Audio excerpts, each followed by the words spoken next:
ইতিহাস মহাশয়ের কাছে এই সময়কালে দাঁড়িয়ে তার মূল্যবান কিছু বক্তব্য রাখার জন্য।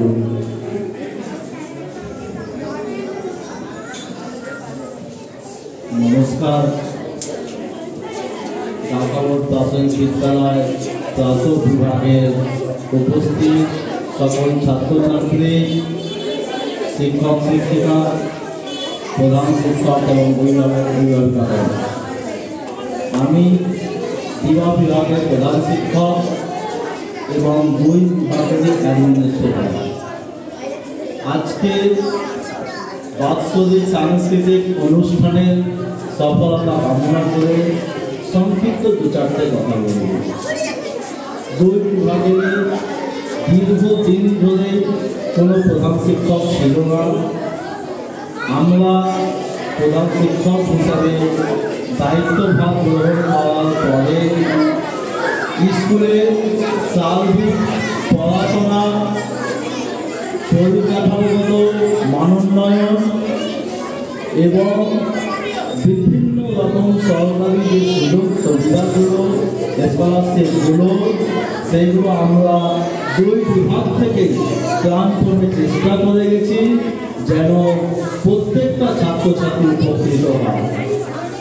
হ্যাঁ, অনেক কিছু আমরা পারিনি।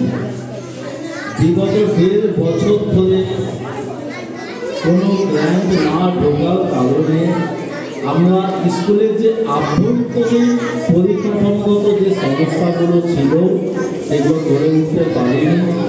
আশা করছি সামনের দিনগুলোতে দুই বিভাগই যৌথভাবে সমস্ত কিছু সিদ্ধান্ত নিয়ে স্কুলের পরিকাঠামোগত মানোন্নয়নের অনেক চেষ্টা করবো। আমরা কথা দিচ্ছি। আর একটা কথা বলতে চাই, গৌতম স্যার একটু এখানে আসুন। মানে আপনাদের প্রাথমিক বিভাগ এইরকম একটা স্যারকে প্রধান শিক্ষক হিসেবে পেয়ে আপনারা কতটা গর্বিত হয়েছেন আমি বলতে পারবো না, কিন্তু এরকম কাজ পাগল মানুষ এই স্যারকে আমি পেয়ে অত্যন্ত আমার অ্যাডমিনিস্ট্রেটরের জায়গাটায় অনেক সুবিধা হয়েছে। যে কোনো সমস্যা আমাদের আভ্যন্তরীণ এবং পরিকাঠামোগত যতগুলো আমরা আলোচনা এই স্যারের প্রত্যক্ষ সহযোগিতা ছাড়া আমরা কিন্তু করতে পারতাম না। স্যারের প্রধান শিক্ষক হিসাবে 1 বছর পূর্ণ হয়ে গেছে। আমার সঙ্গে অনেকদিন আগেই হয়েছে, সেটা আজ থেকে 2 মাস আগে প্রায়। তো ওনারও ভবিষ্যৎ জীবন আরও ভালো হোক। ঢাকাবোর্ড প্রাথমিক বিদ্যালয় দিবা এবং প্রাথমিক দুটো যেন আমাদের চক্রীয় স্তরে, সার্কেল স্তরে এবং জেলা স্তরে আমরা আরও যেন এগিয়ে যেতে পারি এবং আমাদের এই অনুষ্ঠান, সাংস্কৃতিক অনুষ্ঠান যেভাবে আমরা পরিচালনা করি সেটা অন্য কোথাও হয় কিনা আমি বলতে পারবো, সেটা সঠিকভাবে জানি না, কিন্তু আমরা যেভাবে করি সেইভাবে হয়তো অন্য কোথাও হয় না। আপনারা জানেন আমরা দুই বিভাগে এই গত বছর থেকে এডুকেশনাল ট্যুরের ব্যবস্থা করেছি। এটা দায়িত্ব সহকারে বলতে পারি শুধুমাত্র এই অঞ্চলে ঢাকাবোর্ড ডে, মর্নিং, কলেজ এবং সার্কেল স্তরে আরও 2টো স্কুল, মোট 66 থেকে 68টা স্কুল আছে সার্কেলে। আমরা 4টে স্কুল করি। ছেলেমেয়েদের ভালোবাসি বলেই আমরা এটা করি। তো আপনারাও আমাদের সঙ্গে সহযোগিতা করবেন, গৌতম স্যারের সঙ্গে সহযোগিতা করবেন।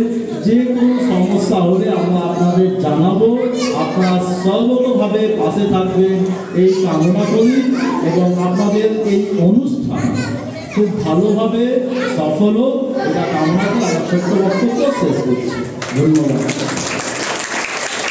আজকে আমি স্যারের অনুষ্ঠানে দাঁড়িয়ে বলেছি এবং এরকম বড় মনের মানুষ পাওয়া খুব কঠিন না। এবার আমি জানি না আগে কী হয়েছে না হয়েছে, কীভাবে স্কুল চলতো আমার জেনেও না। আমি যে বললাম নিয়ম ভেঙে দেবো, নতুন নিয়ম করবো, নতুন দিকে নিয়ে যাবো। আমাদের এই দিবা ও প্রাথমিক বিভাগের সুসম্পর্ক বজায় থাকুক এবং এই জন্য স্যার একটা ছোট্ট যদি আপনি গ্রহণ করেন। পড়াশোনা করো এবং ভালো মনের মানুষ হও, স্যারের মতো ভালো মনের মানুষ হও। তোমাদের শিক্ষক শিক্ষিকারা যেভাবে শিক্ষা দিচ্ছে সার্বিক, শুধুমাত্র পড়াশোনা নয়, সার্বিক ক্ষেত্রে যেন মানোন্নয়ন তোমাদের হয়, এটাই কামনা করছি। ধন্যবাদ সকলকে।